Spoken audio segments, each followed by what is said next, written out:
कभी सोचा है कि 1 अरब से भी ज्यादा लोगों की जिंदगी को, उनकी कहानियों को आंकड़ों में कैसे समेटा जाता है?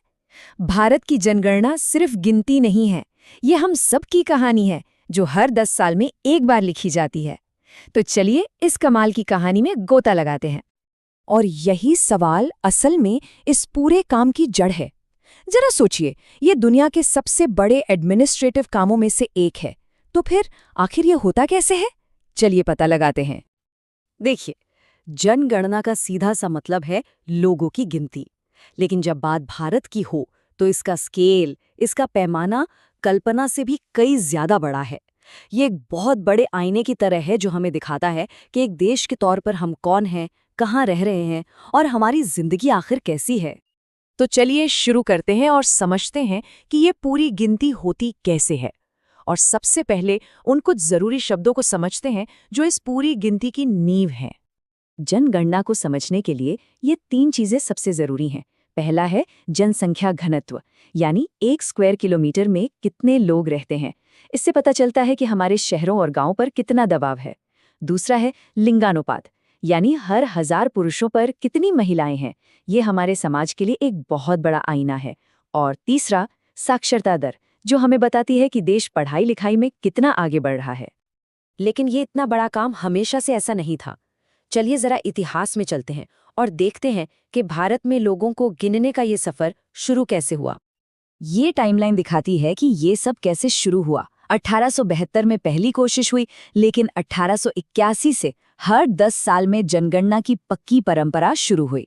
लेकिन इस पूरी कहानी में 1921 का साल वो बहुत खास है। इसे महान विभाजक वर्ष भी कहते हैं, क्योंकि ये भारतीय इतिहास में अकेला ऐसा मौका था जब अकाल और महामारियों की वजह से देश की आबादी बढ़ने के बजाय घट गई थी। और फिर आया 1951, जब आजाद भारत ने अपनी पहली जनगणना कराई। अब आते हैं सबसे हाल की पूरी जनगणना पर, यानी 2011 की 15वीं जनगणना, और देखते हैं कि इसने हमें अपने देश के बारे में क्या-क्या बताया। हमारी जनगणना हमारा भविष्य, ये 2011 की जनगणना का नारा था।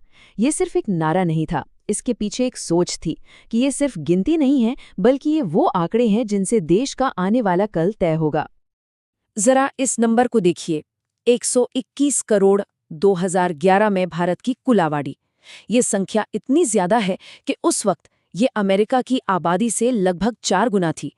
और यही आंकड़ा हमारे आज के विश्लेषण का बेस है। इस विशाल आबादी में से लगभग 69% लोग गांवों में रह रहे थे और बाकी 31% शहरों में रह रहे थे। और ये जो बंटवारा है ना, गांव और शहर का, ये आज भी देश की हर बड़ी पॉलिसी पर असर डालता है। अब ये आंकड़ा देखिए, 943। इसका मतलब क्या है? इसका मतलब है कि 2011 में भारत में हर 1000 पुरुषों पर 943 महिलाएं थीं। और अच्छी बात ये थी कि 2001 के मुकाबले इसमें 10 अंकों का सुधार हुआ था, जो एक बेहतर सामाजिक संतुलन की तरफ एक छोटा ही सही पर जरूरी कदम था। देश की कुल साक्षरता दर थी 74%। सुनने में ठीक लगता है ना? लेकिन जब हम इसे थोड़ा और खोदते हैं तो एक अलग ही कहानी सामने आती है।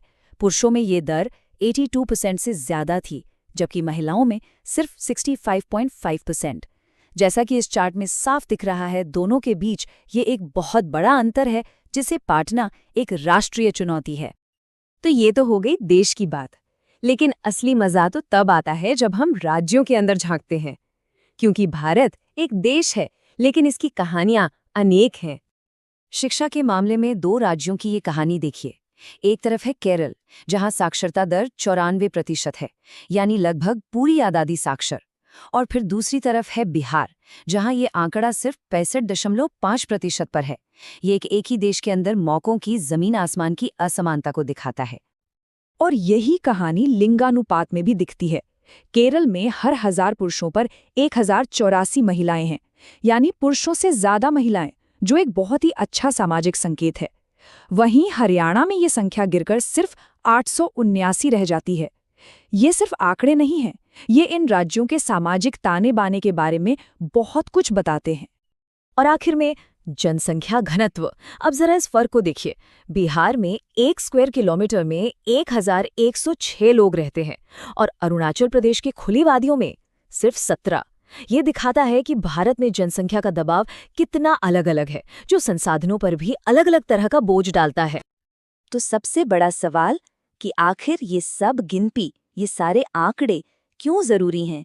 ये सिर्फ एक अकादमिक अभ्यास तो है नहीं। देखिए, जनगणना का जो डेटा है ना, वो एक तरह से देश का ब्लूप्रिंट होता है।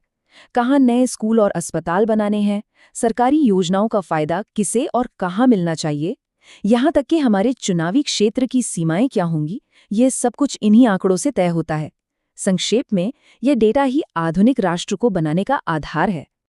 तो आखिर में ये सिर्फ नंबर्स की बाजीगरी नहीं है, ये एक राष्ट्र के सफर का आईना है जो उसकी तरक्की, उसकी चुनौतियों और उसके सपनों को दिखाता है। और इसी सवाल के साथ हम आज की बात खत्म करते हैं। भारत बदल रहा है, बहुत तेजी से बदल रहा है। लोग गांव से शहरों में आ रहे हैं, शिक्षा का स्तर बढ़ रहा है और समाज लगातार विकसित हो रहा है। तो जब अगली बार ये गिनती होगी तो वो हमें कैसे नए भारत की तस्वीर दिखाएगी, ये सोचना ही कितना रोमांचक है।